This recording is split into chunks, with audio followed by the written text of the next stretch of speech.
Soft News Bulletin delivered hot off the press to you by me, Daisy Maskell. And joining me this week is my expert correspondent. It's Cody Dahler. Hello, darling. Hello there, Daisy. How are you? I'm so good. How are you? I'm good.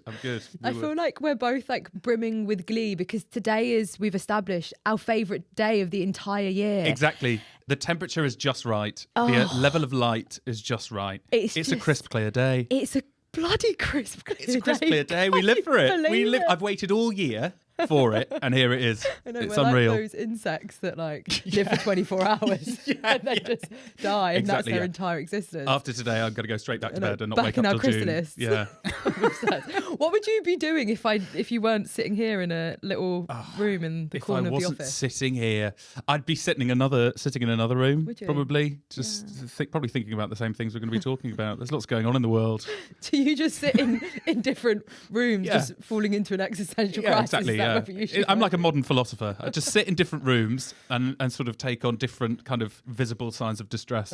I'm just glad that we've both congregated in this corner of the office on this particular day. Ironically, quite a hot corner, if I'm going to be honest. It's crisp outside, but hot in here. Do you run hot?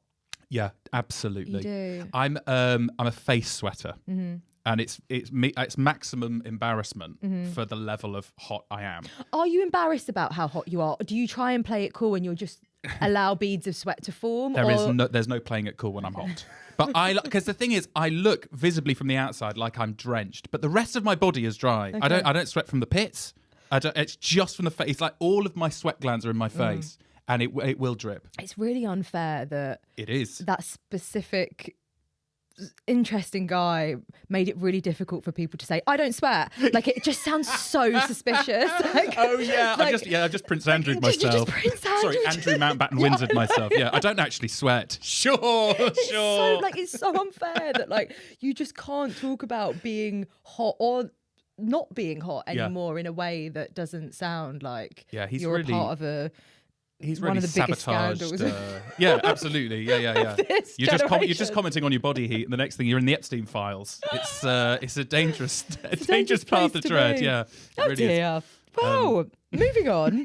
I want to get inside your algorithm, yes, Cody, because I hear you've got something really interesting and riveting to talk to me about. So, what is on your docket this week? Get on your soapbox and tell me. So my algorithm is absolutely ruined because basically for listeners who don't know who I am, which will be most, I think, what I do is sort of political satire, political comedy, political sketches. So I basically use my algorithm to try and look up like right-wing nutters and to try and find a funny thing to clip up. And so it means when I go on TikTok or any other platform, Instagram, other platforms are available. My entire algorithm it thinks I'm a right wing. You're being radicalised. Yeah, it thinks I'm like an Andrew Tate, like loving meninist. They think they've got you. They do. Cody, they're like, we're going to get him one day. Exactly. And I keep liking and I keep saving for my sketches. But the algorithm doesn't know that. The algorithm just thinks I'm saving these videos to watch exactly over and over again. So a lot of my algorithm is different. I was going to say men of different ages, but it's often men of sort of one age, sort of over 40s, at some sort of right-wing protest saying something mental. And it can be a British protest or an American protest. But this thing that I want to talk to you about came across my feed at an American protest. And it was a sort of MAGA guy who was just being interviewed, as they often are, about why they're there. And he basically started talking about how birds aren't real and they are all, in fact, sort of government drones that have been created to spy on us all. This is a thing that originally I had not heard of it before, but then I learned that actually this is quite an old thing, but it's still very current in conspiracy circles. So in 2017, this guy called Peter McInerney decided, basically, he achieved political satire far better than I could ever possibly wish for, because he basically saw a load of like women's protests when Donald Trump came into power, and there were all of these big burly right-wingers who turned up, and he basically identified that this wasn't a space for those guys, and he didn't understand why they were bringing these kind of right-wing thoughts to what is basically a women's march. And so he wrote a placard that said birds aren't real, as a sort of satire, and he attended the protest, and these right wingers were like, "So what? Like, what's this all about?" And he was like, "Oh well, have you ever seen a baby pigeon?" And they were like, "No." He was like, "There aren't any baby pigeons because all of the birds have been killed by the government, and they've instead been replaced by drones. All of the birds you see are drones that are spying on you." And he meant it as complete satire, but in the sort of QAnon MAGA space, this clip of him went viral, and all of these MAGA heads started to believe that this was an actual thing. And this has been going on for years now. So within these, like, admittedly, I think you have to get deep into the circle, but there are deep within these circles, there are actually men who are now appearing on my algorithm that genuinely think this like satirical kind of ploy that this guy came up with is real. It's so difficult because there is a side of me that's like, what are you talking about? This is insane. But there is a side of me that's like, I fear that I could fall into the rabbit hole of this conspiracy. Definitely. So hold on, is it just pigeons? Is it all birds? And all birds are drones? Have they captured, like, it's one of those things, have they, okay, I need to understand, has there been any effort to try and prove this in terms of actually looking at a bird or interacting with a bird to try and prove that it is in fact a drone? That is such a good question. So I think the answer to that is no. And I think the reason for that is because the placement of this conspiracy theory is basically, I think, kind of unwittingly, it perfectly complements the MAGA worldview or this right-wing worldview, which is that your government is out to destroy you and is out to watch your every move. So the first instinct, because this guy called Peter McEnroe started going on loads of different kind of shock jock programs, and he would say exactly this kind of theory, and the shock jock would kind of be like, okay, I guess that sounds about right. And they're basically too scared to say it's bullshit because it kind of feeds into this like idea that the whole worldview of the right is crazy, because it gets to the heart of what the right think is happening. Yeah. So actually, their impulse isn't to be like, let's catch a bird and chop its head off and see if it's actually a camera. They're more inclined to just believe it and then just kind of suck it back into their, like I said, their general worldview. What a world. What would a bird capture you doing day to day? Like, what are they looking at? What are they finding out? What are they seeing? Like, there's a little birdie that visits you on your windowsill every morning. What are they catching you doing? Yeah, I don't know, making coffee. Or maybe, I mean, this is maybe why they come across even crazier, because it's a good question. I mean, it's kind of similar to, if you're not doing anything wrong, you've got nothing to fear. So there is an element maybe where it's like, maybe they shouldn't have bird drones, but it is like, what are you guys doing that makes you so scared of a pigeon that you think has a camera in it? That is so fascinating. Yeah. Oh my gosh. Is there anything that you would like to radicalize the world on? Something that you know is completely ridiculous and probably not possible, but you would love to create sort of mass hysteria or belief around? Interesting. That's a great question, actually. It's not something I thought about before. But this Peter McEnroe guy, basically, he created it on the spot because he wrote this nonsensical thing, and then he went and he kind of developed the myth as he went. So I'm trying to think of like the basis of the myth making that I could then improv at an actual far right rally. Maybe it would be like Bruce Forsyth. Oh yeah, not dead. Oh, Bruce Forsyth, not dead. He was about to break some really important news about the nature of society, and then the British establishment killed him before he could do it. Something like that. Let's bring Brucey back. 1 second. Where has Brucey been for the past? How many years has it been? Yeah, it's good 5 years, isn't it? Yeah. And he wasn't as old as he seemed. Okay. He was being artificially aged digitally. So when he was doing Strictly Come Dancing, he's not that old. But the BBC wanted to make us think that he died of old age. But no, he's just being physically enhanced. I reckon he's in an underground bunker somewhere. Exactly, like the BBC will just have an underground bunker that they keep all of the dodgy people in. And maybe he'll come back for and reprise his role. Exactly. Now Tess Daly and Claudia Winkleman. I mean, that's I mean, they've got to be maximising their security because they know if Bruce is going to come back, that's the moment he's going to come back. Okay, so who is he going to come back as? Because he's not going to come back as himself. It's going to be like, Avril Lavigne. Who is Avril Lavigne's? Yeah, Bruce. Who's Bruce? I think that's it. No, Avril Lavigne is Bruce Forsyth. That's it. That's it. The original Avril Lavigne did die, and the replacement is Bruce Forsyth disguised as Avril Lavigne. Okay, yeah, this is it. If we're gonna bring Bruce back, who are we stitching onto Bruce's face now? So the myth we're creating is that Bruce Forsyth is Avril Lavigne, but not presenting. Okay. He's still Bruce Forsyth presenting. Soul. The soul is Bruce, and he's got to come back as someone. Who would it be? Elvis. Okay. Something like that. Yeah, okay. There are so many layers to this conspiracy.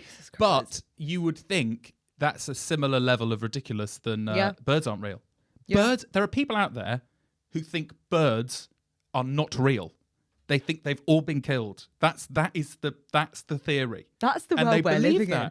And we just start, think about how simple our minds are. We're literally just happy for a cold, crisp morning. I know. And there are some people out there that... The question is, are we more or less susceptible to those kinds of theories? Being a humble person who just likes a crisp day, are we like solid? Are we like immunized against radicalizing conspiracy theories, or are we absolutely prime targets? Because that's all that has to happen, isn't it? You're walking around enjoying your day, and suddenly someone comes along and is like, the government's actually spying on you. You're not having a nice day. The government is watching your every move, and suddenly it's threat. So I think we actually are prime targets. We are prime targets. You're just trying to have a nice day, aren't you? Oh, what an algorithm! I know, it's a mess. I'm telling you, it's a mess. That's really, a great addition. I used to. I mean, can you say you used to enjoy TikTok? I used to enjoy TikTok on a level. I used to get cookery videos and new recipes to try out, and funny cat videos. Now it's just, I'm deep in QAnon. It's absolute chaos. It's chaos in there. I can't get to sleep. I've not slept in about 3 months. Every time I look at my phone, it's blaring some kind of right-wing maniac into my ears. It's hell. It's hell on earth. Well, I'll dig into my side of things. I'll bring you over. Yeah. What's yours like? My side of the world. This actually summarises me quite well, actually. So on my docket, first up on my docket this week, the grief bots are here. Oh, have you heard about this? I have. You have. So I want your expert commentary on this. So AI avatars are now allowing us to recreate our dead loved ones or even celebrities based on their digital footprint. So they're actually taking their texts, voice notes, recordings, photos, and these digital versions can apparently talk. They can basically mimic the person that you have lost, whether it be loved one or celebrity. How are you feeling about this? Yeah, I mean, it's appalling. It's so bad. I don't know if you're talking about the same one, but I saw the advert, which it's this company that's been created by this guy who used to be a Disney kid. Wild. I think. Wild. And yeah, the actual advert, if you haven't seen it, it's like a woman, the daughter, who's like pregnant, and she picks up her phone and is like, hey, mom, he's kicking. And then she's like, oh, you should hum to your baby. Like, you used to love that. And then it, flashes forward and the kid's been born and he's also talking to his dead grandma who he's never met in his life. And then it flashes forward again and this son is older and he's having a baby. And then it flashes forward again and the baby's been born. And it's like tracking multiple people's lives with this dead grandma. But right at the end of the advert, it goes right back to the beginning when the grandma's still alive and the daughter is filming her mum. And the mum's like, what are you doing?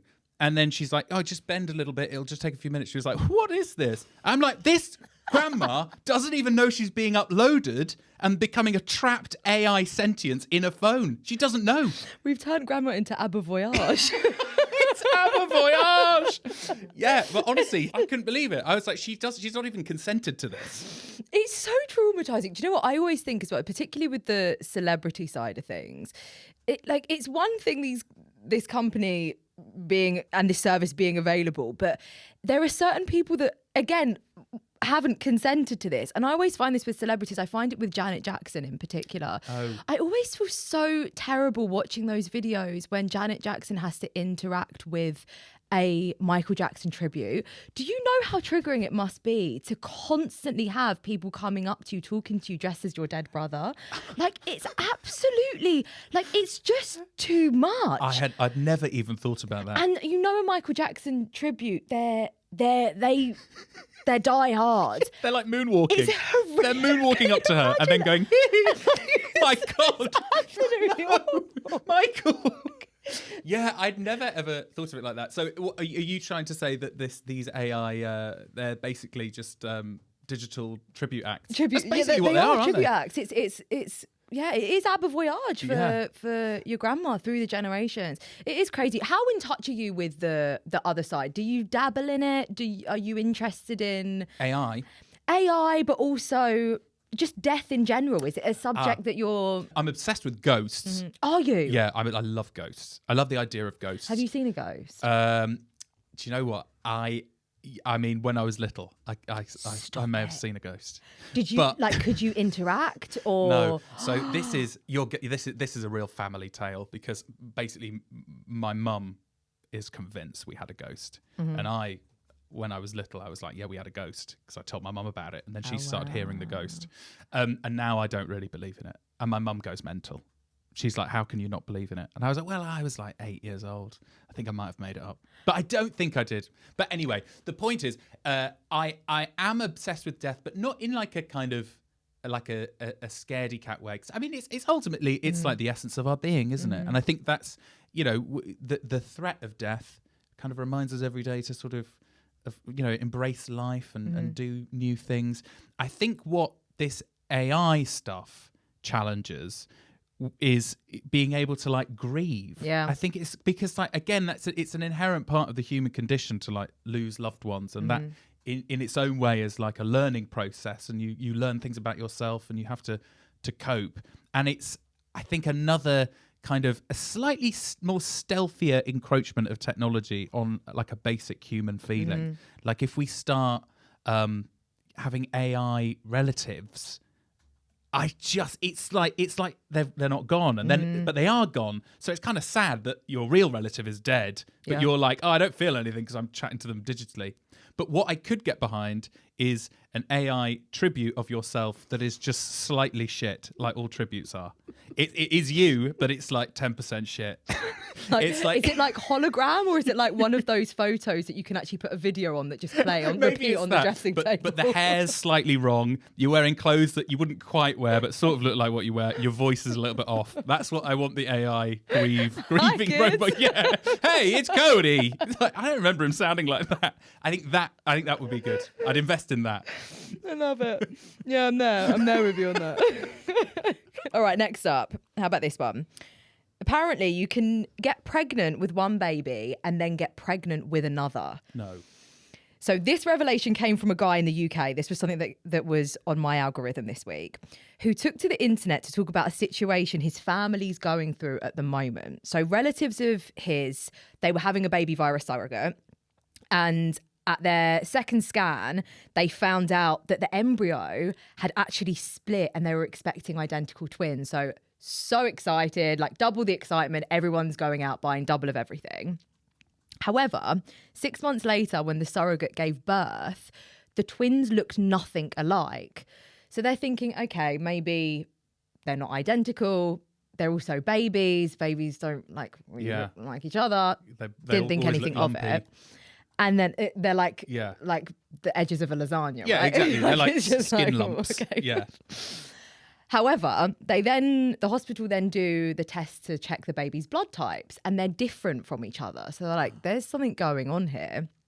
Turns out the surrogate got pregnant with the implanted embryo, but a few days before got pregnant with her own baby after having sex with the man that she's been having an affair with. So they're not twins at all. She actually got pregnant a second time in the same pregnancy. Hang on, with a man she's having an affair with? So there are 3 men involved? There are 3 men involved. Oh my God.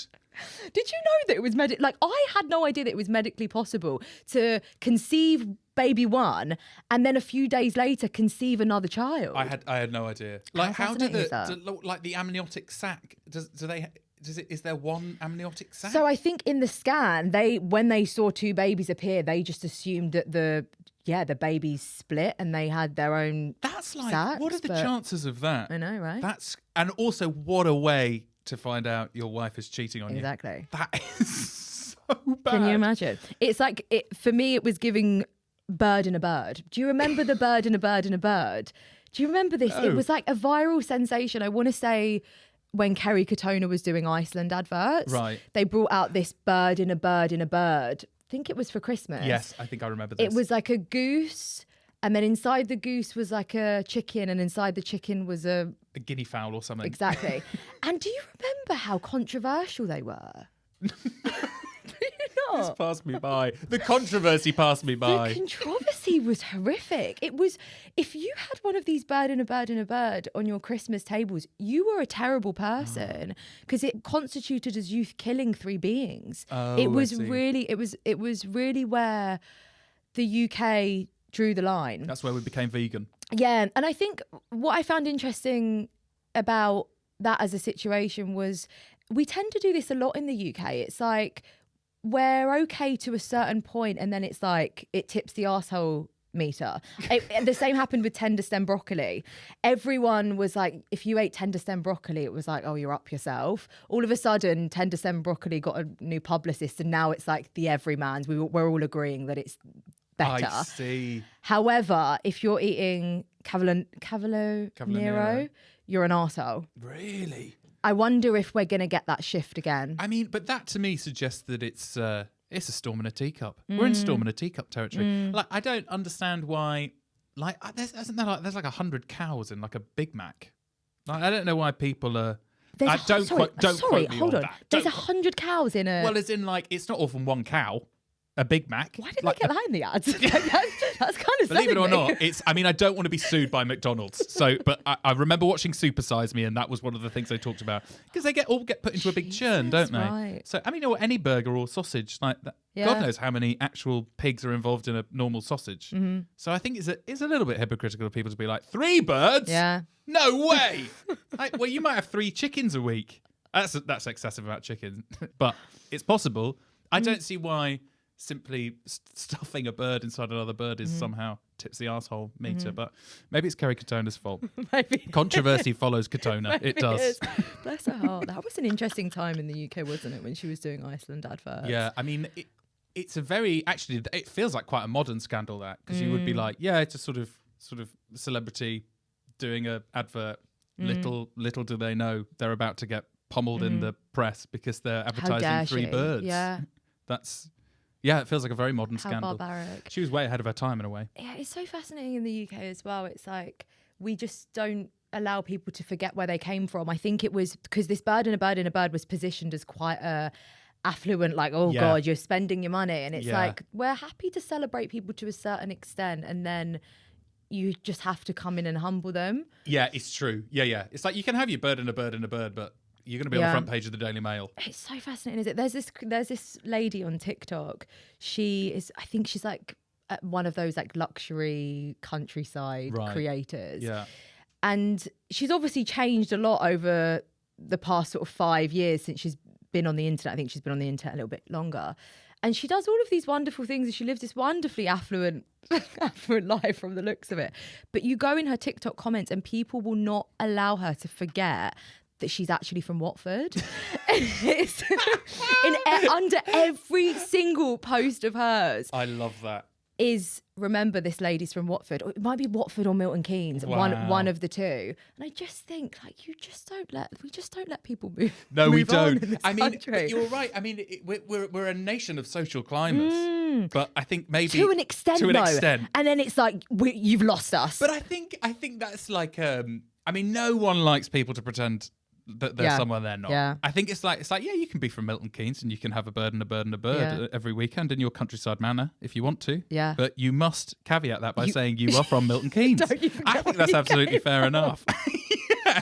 She should get like a tattoo of her postcode where she was born, a Milton Keynes postcode, and then she can swan around in all the tweeds she likes. It's so sad, isn't it? But I am fascinated by this lady. That because I mean, she has been cheating on her husband, but a part of me feels a bit sorry for her because you'd be like, the chances of him finding out in this way is slim. Well, I think the part B to this story at the time in which I saw the video on my algorithm was that the woman was trying to say that the twins were in fact this couple's. They weren't hers at all. I think to keep up the ruse, and was somewhat expecting the couple to take both of them because that's what they kind of thought that they were signing up for over the course of the 9 months, which sort of added an extra layer of outrage. She was just keeping up the ruse. Daisy, up until this point, I thought the mum was carrying the babies. I thought this was an IVF situation. So they used a surrogate. Yes. And the surrogate then had an affair with someone. Yes. And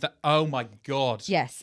So now I understand. It got even messier. So the surrogate's been the one that's having the affair. Oh my God. Yeah. I mean, I wonder what the rules are around that for.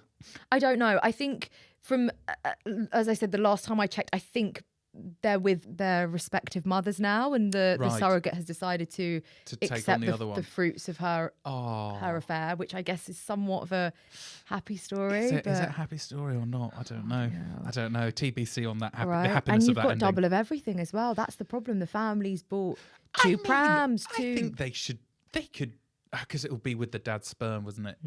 So it's not their kid. It's not his baby. That is a messy. That's a messy ass story. What a Maury story. That's a messy. That's a mess. What a mess. Yeah, no matter how bad your day's going, it's not that bad. I love that Kerry Katona got an honourable mention within that. Absolutely. It all circles back to Katona one way or another. And my final one, I had to get this in because I know you're a big TV fan, aren't you? I adore TV. You love a bit of TV. I love a bit of TV. Do you like nostalgic, historic, iconic moments in TV? Well, I mean, that's a big category. Okay. But I would imagine yes. I'm pretty sure you'll know this one. Cody, I want you to give me your expert commentary on Beyoncé coming out to sing with Alexandra Burke in the 2008 X Factor final. Okay. Tell me how you think that booker at ITV convinced Beyoncé to come on and do that duet. Oh my God, that is so true. Do you remember it? Where were you when it happened? I remember it. So I grew up in Cyprus. Did you? My parents live in Cyprus still, and so there's a 2-hour time difference in Cyprus. So all British TV I watched. Like sort of tea time TV in Britain was like late night TV for me. And so the X Factor final, I remember this well, would have been going out live at like 11 p.m. So I'm awake at 1 a.m. in Cyprus watching Beyonce come out on stage with Alexandra Burke. How on earth was she convinced? I don't know. Will we ever know? Was that like a voodoo situation? I have no idea. The booker took some Beyonce Knowles hair, bought it off the internet, put it in a voodoo doll. Suddenly she finds herself on stage in the X Factor final. I think that's the only explanation. She just timed in a portal. She has no recollection of it. She was like, I did what?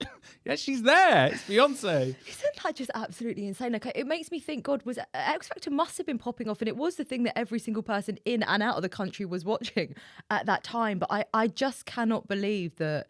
Yeah, she graced that stage with the one that only Alexandra Burke. I don't know if you've seen that Netflix film Scoop. Oh, yes, I have. Which is all about the behind the scenes of how they managed to get him to do that interview. I would actually be up for a Netflix version of how that booker managed to get Beyonce. With Beyonce. Maybe it's the same booker. Maybe they're the most influential person in the British TV industry that we don't know about. Same booker. That's why they got him on Andrew Mountbatten interview. Yeah, they were like, you won't believe this person's CV. They got Beyonce in an ITV studio. Get them involved here. Yeah, that's so true. They got a job. Yeah, that's it. ITV to BBC. I'm obsessed. I mean, that's one hell of a CV. Who would be next? Who would be the next? I know. What else could they convince? It would be like people to do. Yeah, I don't know. I think you'd want to say Trump, but I'm trying to think of someone bigger. Who's bigger than Trump? Jesus. Like maybe Jesus. Jesus. It is Jesus. They'll be like, they get Jesus to come back. The second coming of Jesus. That's the next logical step. They got Beyonce. They got Andrew. Jesus what next. ITV show are we putting Jesus on? Jesus is going to be on Channel 4. That's a Channel 4 show. Definitely. Jesus is very Channel 4 coded, right? It's very Channel 4 coded. You could just imagine, Dispatches, the second coming. Jesus is there. Oh, get him out the BBC bunker. Oh, God. Cody, before you go, I want you to talk to me about your wonderful podcast. Oh, my podcast is called The Truth, in My Opinion. And it's a sort of comedy news podcast where I get a guest to come on and bring 3 news stories that they want to talk about that we aren't. Whether that's because they have a weird interest or whether there are certain stories that they're passionate about that have fallen out of the news cycle or whether there's particular stories that resonate with them for some reason. So we kind of get to know the guest through the news. So it's a kind of light-hearted jaunt through the news headlines, because I know it can get a bit much. It can get a bit depressing. But yeah, we've got some very exciting guests coming up, some comedians, a couple of journalists coming on. It's a mixture. I try to get a mixture of politicians, journalists and comedians. It's mainly comedians. It's mainly a laugh. I love it. I love that I brought you to lowbrow today. Absolutely not. This has been incredible. Lowbrow. In a way, you're making me feel better about my algorithm. I'm like, God, at least I'm not getting presented with surrogate. You don't want to know what's going on. Oh, that is a mess. I'm going to be thinking about that for ages. That is a mess. Take it. It's just some good dinner party chat. Yeah, I'm going to be telling everyone. Oh, Cody, you've been a joy. Thank you so much for joining me. Thank you so much for having me, Daisy. This has been great.